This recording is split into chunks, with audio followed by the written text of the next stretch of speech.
بسم الله الرحمن الرحيم. تبارك الذي بيده الملك وهو على كل شيء قدير، الذي خلق الموت والحياة ليبلوكم أيكم أحسن عملا وهو العزيز الغفور، الذي خلق 7 سماوات طباقا ما ترى في خلق الرحمن من تفاوت فارجع البصر هل ترى من فطور ثم ارجع البصر كرتين ينقلب إليك البصر خاسئا وهو حسير، ولقد زينا السماء الدنيا بمصابيح وجعلناها رجوما للشياطين وأعتدنا لهم عذاب السعير، وللذين كفروا بربهم عذاب جهنم وبئس المصير. إذا ألقوا فيها سمعوا لها شهيقا وهي تفور تكاد تميز من الغيظ كلما ألقي فيها فوج سألهم خزنتها ألم يأتكم نذير؟ قالوا بلى قد جاءنا نذير فكذبنا وقلنا ما نزل الله من شيء إن أنتم إلا في ضلال كبير. وقالوا لو كنا نسمع أو نعقل ما كنا في أصحاب السعير، فاعترفوا بذنبهم فسحقا لأصحاب السعير. إن الذين يخشون ربهم بالغيب لهم مغفرة وأجر كبير. وأسروا قولكم أو اجهروا به إنه عليم بذات الصدور. ألا يعلم من خلق وهو اللطيف الخبير. هو الذي جعل لكم الأرض ذلولا فامشوا في مناكبها وكلوا من رزقه وإليه النشور. أأمنتم من في السماء أن يخسف بكم الأرض فإذا هي تمور أم أمنتم من في السماء أن يرسل عليكم حاصبا فستعلمون كيف نذير. ولقد كذب الذين من قبلهم فكيف كان نكير. أولم يروا إلى الطير فوقهم صافات ويقبضن ما يمسكهن إلا الرحمن إنه بكل شيء بصير. أمن هذا الذي هو جند لكم ينصركم من دون الرحمن إن الكافرون إلا في غرور. أمن هذا الذي يرزقكم إن أمسك رزقه بل لجوا في عتو ونفور. أفمن يمشي مكبا على وجهه أهدى أمن يمشي سويا على صراط مستقيم. قل هو الذي أنشأكم وجعل لكم السمع والأبصار والأفئدة قليلا ما تشكرون. قل هو الذي ذرأكم في الأرض وإليه تحشرون ويقولون متى هذا الوعد إن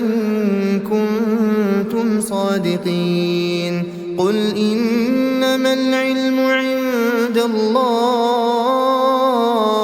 وإنما أنا نذير مبين فلما رأوه زلفة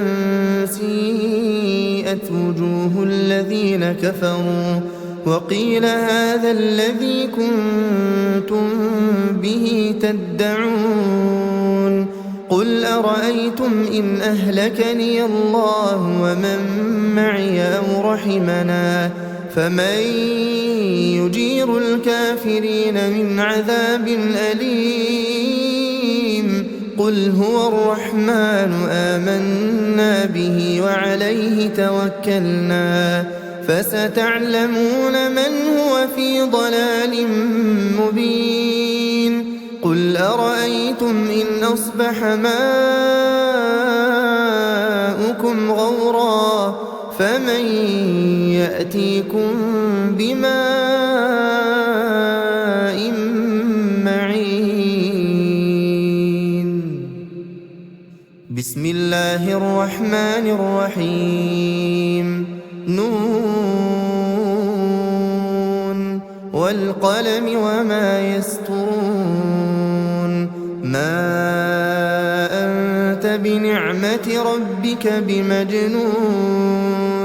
وإن لك لأجرا غير ممنون وإنك لعلى خلق عظيم فستبصر ويبصرون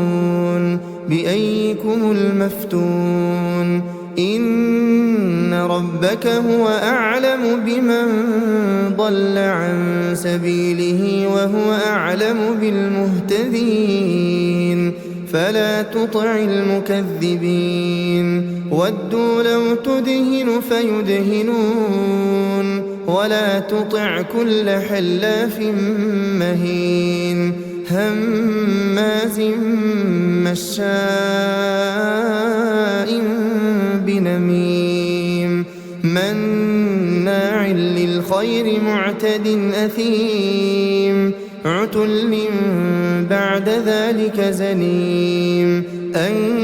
كان ذا مال وبنين إذا تتلى عليه آياتنا قال أساطير الأولين سنسمه على الخرطوم إنا بلوناهم كما بلونا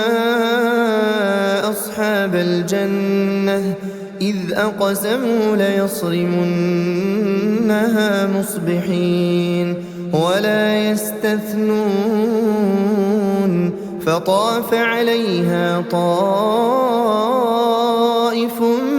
من ربك وهم نائمون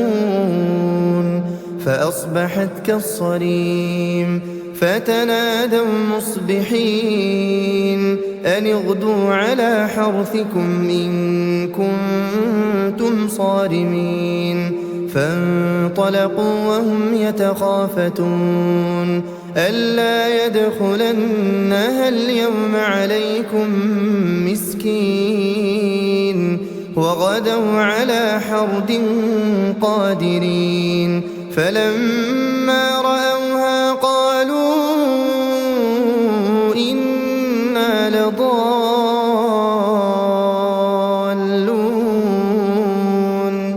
بل نحن محرومون قال أوسطهم ألم أقل لكم لولا تسبحون قالوا سبحان ربنا إنا كنا ظالمين فأقبل بعضهم على بعض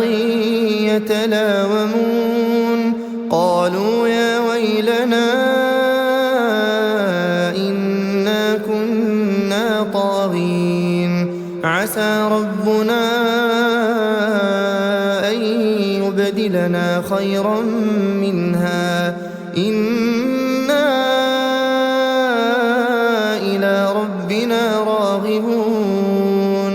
كذلك العذاب ولعذاب الآخرة أكبر لو كانوا يعلمون إن للمتقين عند ربهم جنات النعيم أفنجعل المسلمين كالمجرمين ما لكم كيف تحكمون أم لكم كتاب فيه تدرسون إن لكم فيه لما تخيرون أم لكم أيمان علينا بالغة إلى يوم القيامة إن لكم لما تحكمون سلهم أيهم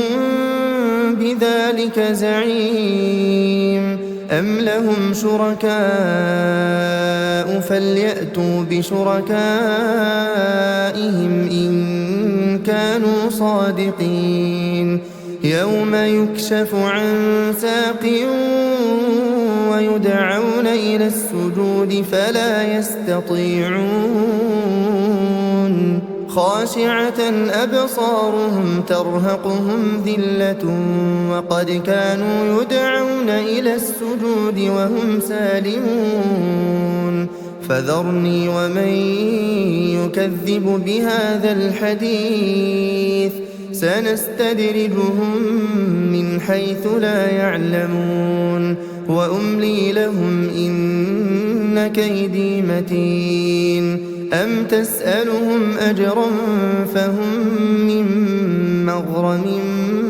مثقلون أم عندهم الغيب فهم يكتبون فاصبر لحكم ربك ولا تكن كصاحب الحوت إذ نادى وهو مكظوم لولا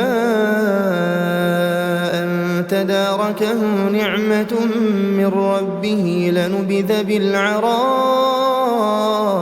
وهو مذموم فاجتباه ربه فجعله من الصالحين وإن يكاد الذين كفروا ليزلقونك بأبصارهم لما سمعوا الذكر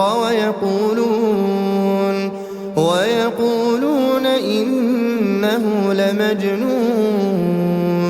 وما هو إلا ذكر للعالمين بسم الله الرحمن الرحيم الحاقة ما الحاقة وما أدراك ما الحاقة كذبت ثمود وعاد بالقارعة فأما ثمود فأهلكوا بالطاغية وأما عاد فأهلكوا بريح صرصر عاتية سخرها عليهم 7 ليال و8 أيام حسوما فترى القوم فيها صرعا كأنهم أعجاز نخل خاوية فهل ترى لهم من باقية وجاء فرعون ومن قبله والمؤتفكات بالخاطئة فعصوا رسول ربهم فأخذهم أخذة رابية إنا لما طغى الماء حملناكم في الجارية لنجعلها لكم تذكرة وتعيها أذن واعية فإذا نفخ في الصور نفخة واحدة وحملت الأرض والجبال فدكتا دكة واحدة فيومئذ وقعت الواقعة وانشقت السماء فهي يومئذ واهية والملك على أرجائها عاليها ويحمل عرش ربك فوقهم يومئذ ثمانية يومئذ تعرضون لا تخفى منكم خافية فأما من أوتي كتابه بيمينه فيقول هاؤم اقرءوا كتابيه إني ظننت أني ملاق حسابيه فهو في عيشة راضية في جنة عالية قطوفها دانية كلوا واشربوا هنيئا بما أسلفتم في الأيام الخالية وأما من أوتي كتابه بشماله فيقول يا ليتني لم أوت كتابيه ولم أدر ما حسابيه يا ليتها كانت القاضية ما أغنى عني ماليه هلك عني سلطانيه خذوه فغلوه ثم الجحيم صلوه ثم في سلسلة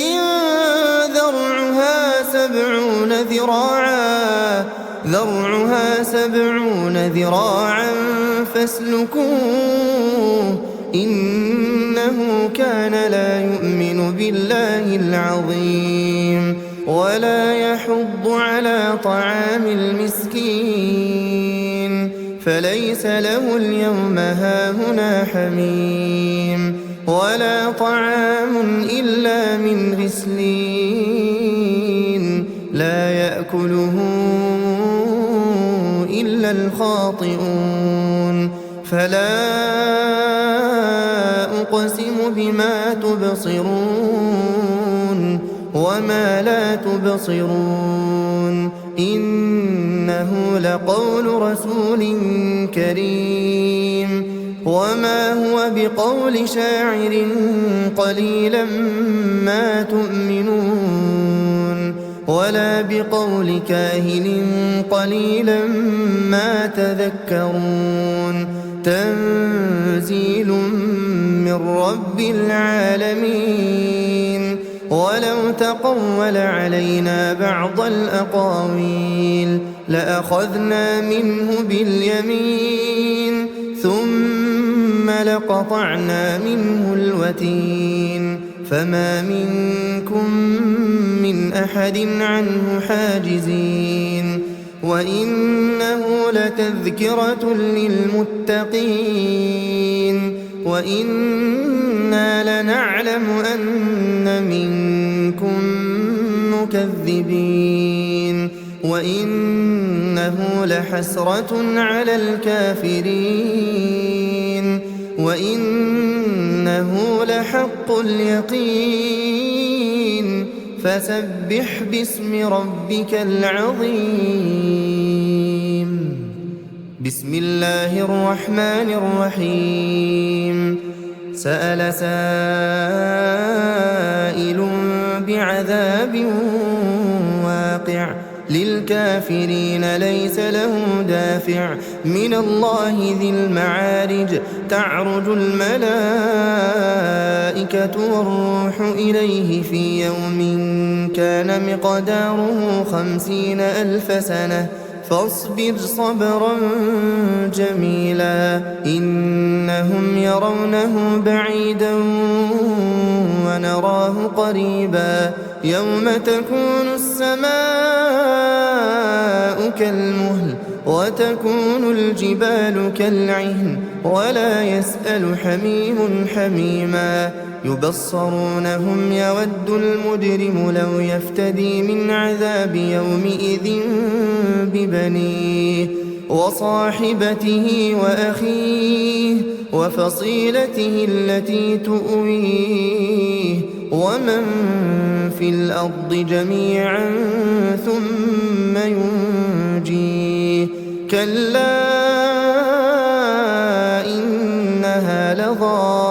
نزاعة للشوى تدعو من أدبر وتولى وجمع فأوعى إن الإنسان خلق هلوعا إذا مسه الشر جزوعا وإذا مسه الخير منوعا إلا المصلين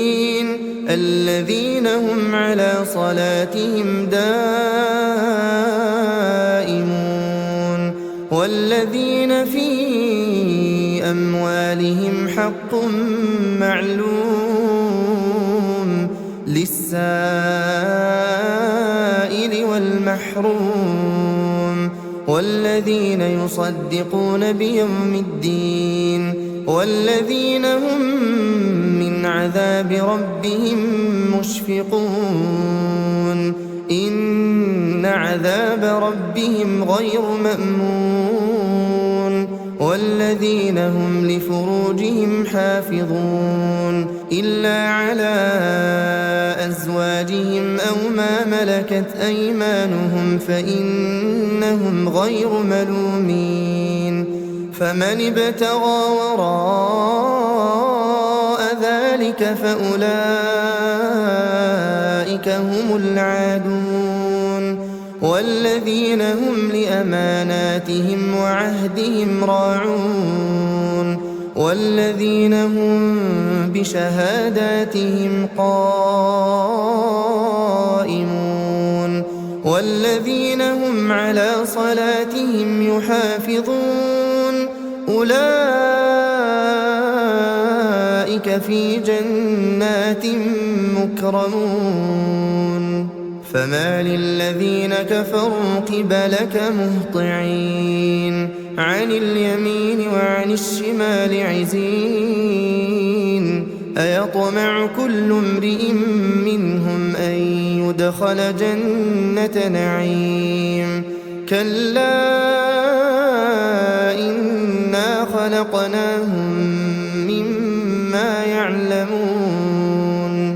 فلا أقسم برب المشارق والمغارب إنا لقادرون على أن نبدل خيرا منهم وما نحن بمسبوقين فذرهم يخوضوا ويلعبوا حتى يلاقوا يومهم الذي يوعدون يوم يخرجون من الأجداث سراعا كأنهم إلى نصب يوفضون خاشعة أبصارهم ترهقهم ذلة ذلك اليوم الذي كانوا يوعدون بسم الله الرحمن الرحيم إنا أرسلنا نوحا إلى قومه أن أنذر قومك من قبل أن يأتيهم عذاب أليم قال يا قوم إني لكم نذير مبين أن اعبدوا الله واتقوه وأطيعون يغفر لكم من ذنوبكم ويؤخركم إلى أجل مسمى إن أجل الله إذا جاء لا يؤخر لو كنتم تعلمون قال رب إني دعوت قومي ليلا ونهارا فلم يزدهم دعائي إلا فرارا وإني كلما دعوتهم لتغفر لهم جعلوا أصابعهم في آذانهم واستغشوا ثيابهم وأصروا واستكبروا استكبارا ثم إني دعوتهم جهارا ثم إني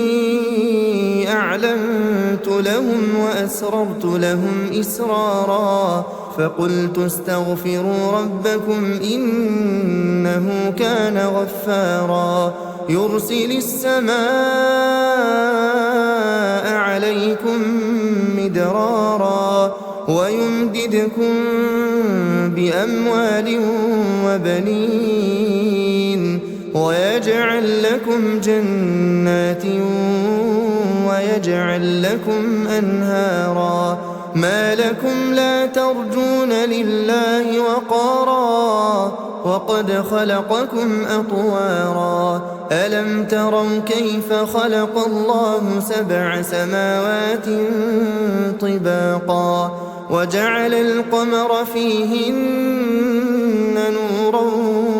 وجعل الشمس سراجا والله أنبتكم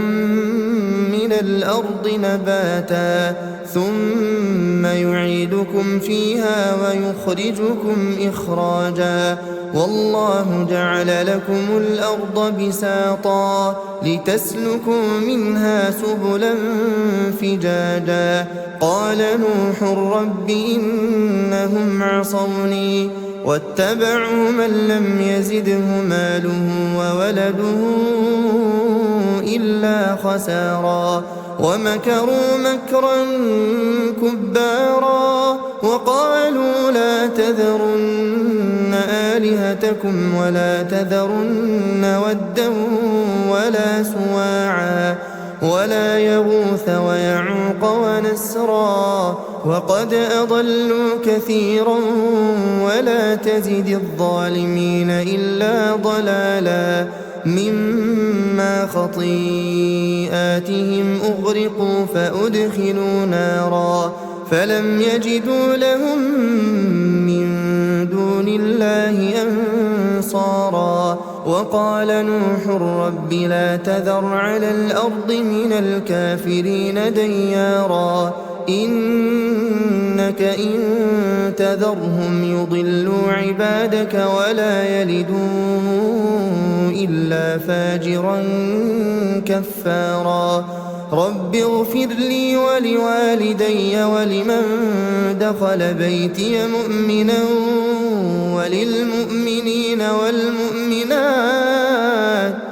وللمؤمنين والمؤمنات ولا تزد الظالمين إلا تبارا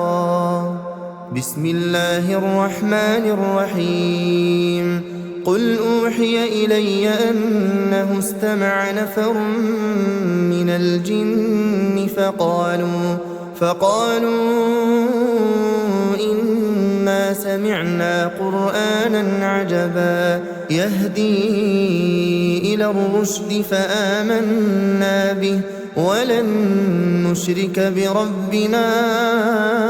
أحدا وأنه تعالى جد ربنا ما اتخذ صاحبة ولا ولدا وأنه كان يقول سفيهنا على الله شططا وأنا ظننا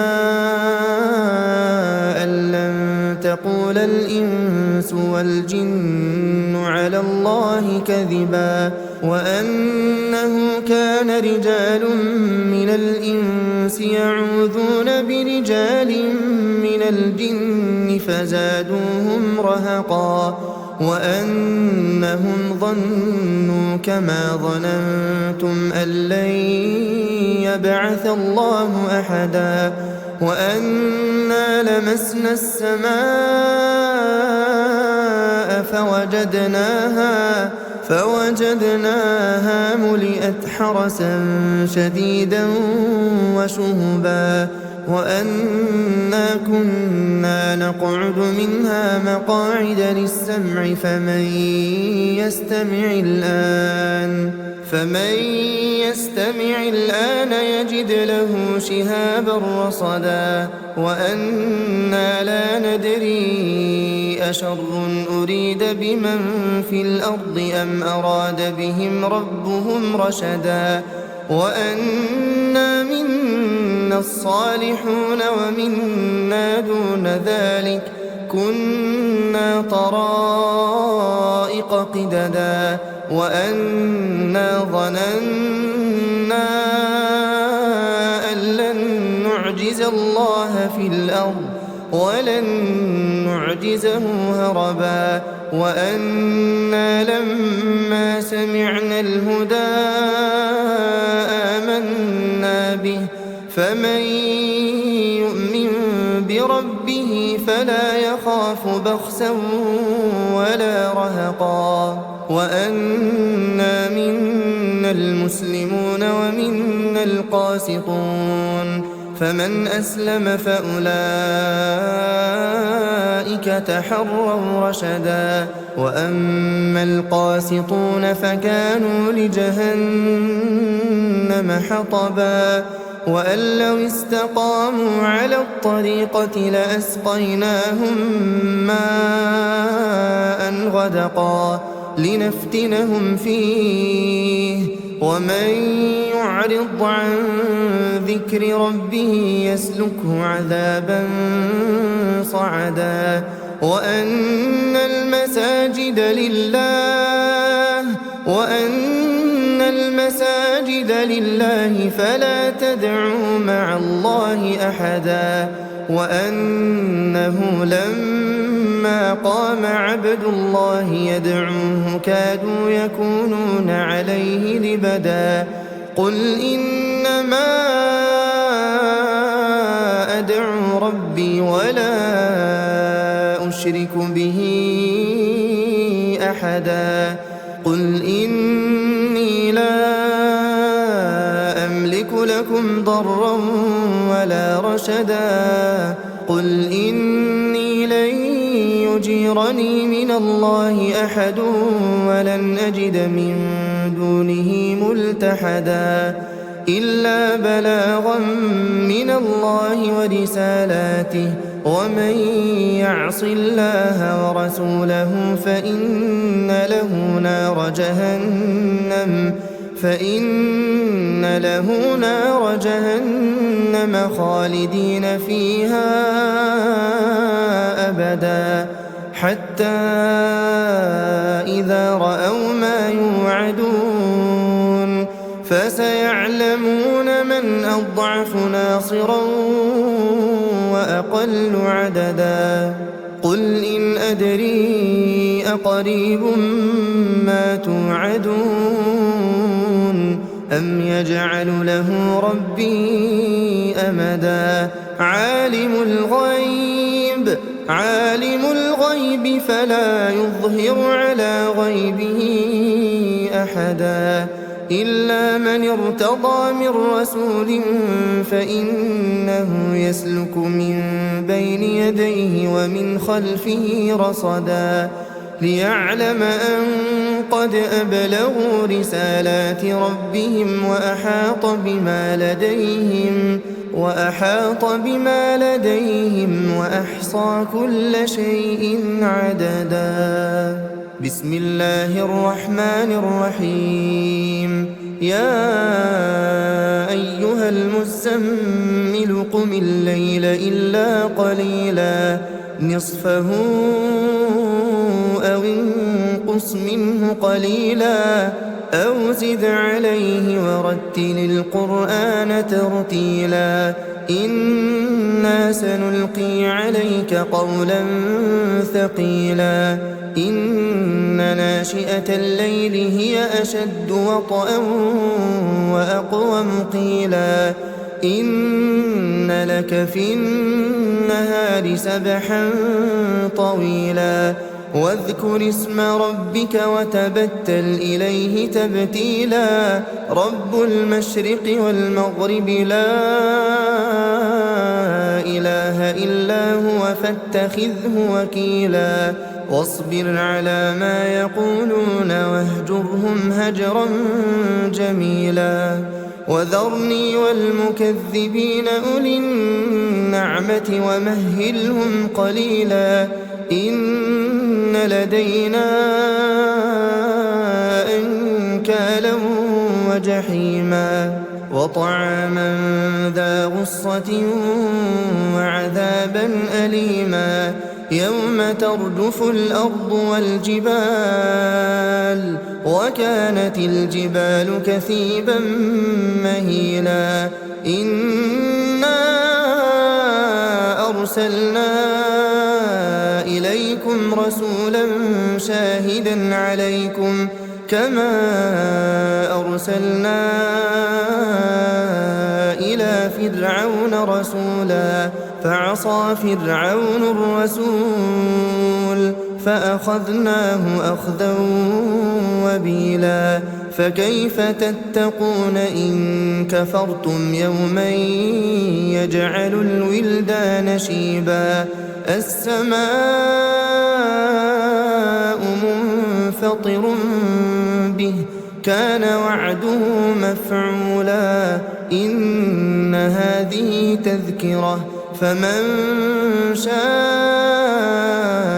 اتخذ إلى ربه سبيلا إن ربك يعلم أنك تقوم أدنى من ثلثي الليل ونصفه وثلثه وطائفة من الذين معك والله يقدر الليل والنهار علم أن لن تحصوه فتاب عليكم فاقرؤوا ما تيسر من القرآن علم أن سيكون منكم مرضى وآخرون يضربون في الأرض يبتغون من فضل الله وآخرون يقاتلون في سبيل الله فاقرؤوا ما تيسر منه وأقيموا الصلاة وآتوا الزكاة وأقرضوا الله قرضا حسنا وما تقدموا لأنفسكم من خير تجدوه عند الله هو خيرا وأعظم أجرا واستغفروا الله إن الله غفور رحيم بسم الله الرحمن الرحيم يا أيها المدثر قم فأنذر وربك فكبر وثيابك فطهر والرجز فاهجر ولا تمنن تستكثر ولربك فاصبر فإذا نقر في الناقور فذلك يومئذ يوم عسير على الكافرين غير يسير ذرني ومن خلقت وحيدا وجعلت له مالا ممدودا وبنين شهودا ومهدت له تمهيدا ثم يطمع أن أزيد كلا إنه كان لآياتنا عنيدا سأرهقه صعودا إنه فكر وقدر فقتل كيف قدر ثم قتل كيف قدر ثم نظر ثم عبس وبسر ثم أدبر واستكبر فقال إن هذا إلا سحر يؤثر إن هذا إلا قول البشر سأصليه سقر وما أدراك ما سقر لا تبقي ولا تذر لواحة للبشر عليها 19 وما جعلنا أصحاب النار إلا ملائكة وما جعلنا عدتهم إلا فتنة للذين كفروا ليستيقن الذين أوتوا الكتاب ويزداد الذين آمنوا إيمانا ولا يرتاب الذين أوتوا الكتاب والمؤمنون وليقول الذين في قلوبهم مرض والكافرون ماذا أراد الله بهذا مثلا كذلك يضل الله من يشاء ويهدي من يشاء وما يعلم جنود ربك إلا هو وما هي إلا ذكرى للبشر كلا والقمر والليل إذ أدبر والصبح إذا أسفر إنها لإحدى الكبر نذيرا للبشر لمن شاء منكم أن يتقدم أو يتأخر كل نفس بما كسبت رهينة إلا أصحاب اليمين في جنات يتساءلون عن المجرمين ما سلككم في سقر قالوا لم نك من المصلين ولم نك نطعم المسكين وكنا نخوض مع الخائضين وكنا نكذب بيوم الدين حتى أتانا اليقين فما تنفعهم شفاعة الشافعين فما لهم عن التذكرة معرضين كأنهم حمر مستنفرة فرت من قسورة بل يريد كل امرئ منهم أن يؤتى صحفا منشرة كلا بل لا يخافون الآخرة كلا إنه تذكرة فمن شاء ذكره وما يذكرون إلا أن يشاء الله هو أهل التقوى وأهل المغفرة بسم الله الرحمن الرحيم لا أقسم بيوم القيامة ولا أقسم بالنفس اللوامة أيحسب الإنسان أن لن نجمع عظامه بلى قادرين على أن نسوي بنانه بل يريد الإنسان ليفجر أمامه يسأل أيان يوم القيامة فإذا برق البصر وخسف القمر وجمع الشمس والقمر يقول الإنسان يومئذ أين المفر كلا لا وزر إلى ربك يومئذ المستقر ينبأ الإنسان يومئذ بما قدم وأخر بل الإنسان على نفسه بصيرة ولو ألقى معاذيره لا تحرك به لسانك لتعجل به إن علينا جمعه وقرآنه فإذا قرأناه فاتبع قرآنه ثم إن علينا بيانه كلا بل تحبون العاجلة وتذرون الآخرة وجوه يومئذ ناظرة إلى ربها ناظرة ووجوه يومئذ باسرة تظن أن يفعل بها فاقرة كلا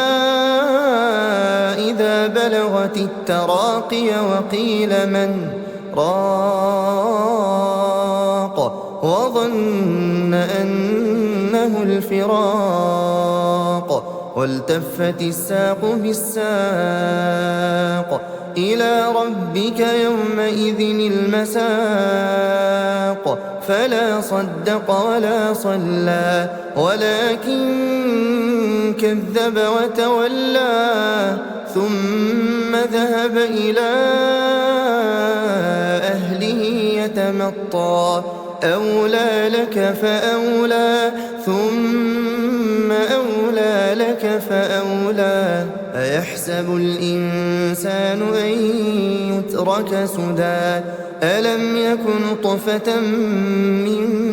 مني يمنى ثم كان علقة فخلق فسوى فجعل منه الزوجين الذكر والأنثى أليس ذلك بقادر على أن يحيي الموتى بسم الله الرحمن الرحيم هل أتى على الإنسان حين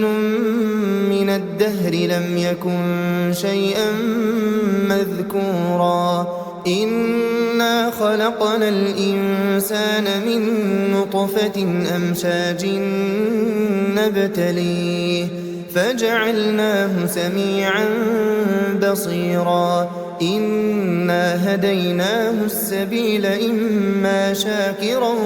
وإما كفورا إنا أعتدنا للكافرين سلاسل وأغلالا وسعيرا إن الأبرار يشربون من كأس كان مزاجها كافورا عينا يشرب بها عباد الله يفجرونها تفجيرا يوفون بالنذر ويخافون يوما كان شره مستطيرا ويطعمون الطعام على حبه مسكينا ويتيما وأسيرا إنما نطعمكم لوجه الله لا نريد منكم جزاء ولا شكورا إنا نخاف من ربنا يوما عبوسا قمطريرا فوقاهم الله شر ذلك اليوم ولقاهم نضرة وسرورا وجزاهم بما صبروا جنة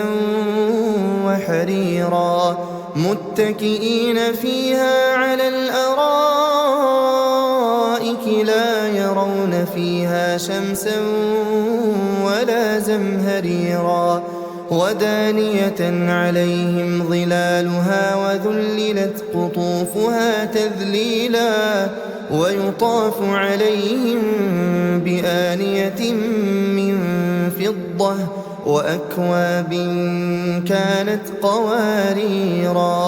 قوارير من فضة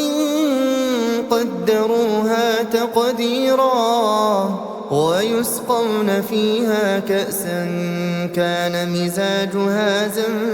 زنجبيلا عينا فيها تسمى سلسبيلا ويطوف عليهم ولدان مخلدون إذا رأيتهم حسبتهم لؤلؤا منثورا وإذا رأيت ثم رأيت نعيما وملكا كبيرا عاليهم ثياب سندس خضر وإستبرق وحلوا أساور من فضة وسقاهم ربهم شرابا طهورا إن هذا كان لكم جزاء وكان سعيكم مشكورا إنا نحن نزلنا عليك القرآن تنزيلا فاصبر لحكم ربك ولا تطع منهم آثما أو كفورا واذكر اسم ربك بكرة وأصيلا ومن الليل فاسجد له وسبحه ليلا طويلا إن هذا العاجلة ويذرون وراءهم يوما ثقيلا نحن خلقناهم وشددنا أسرهم وإذا شئنا بدلنا أمثالهم تبديلا إن هذه تذكرة فمن شاء اتخذ إلى ربه سبيلا وما تشاءون إلا أن يشاء الله إن الله كان عليما حكيما يدخل من يشاء في رحمته والظالمين أعد لهم عذابا أليما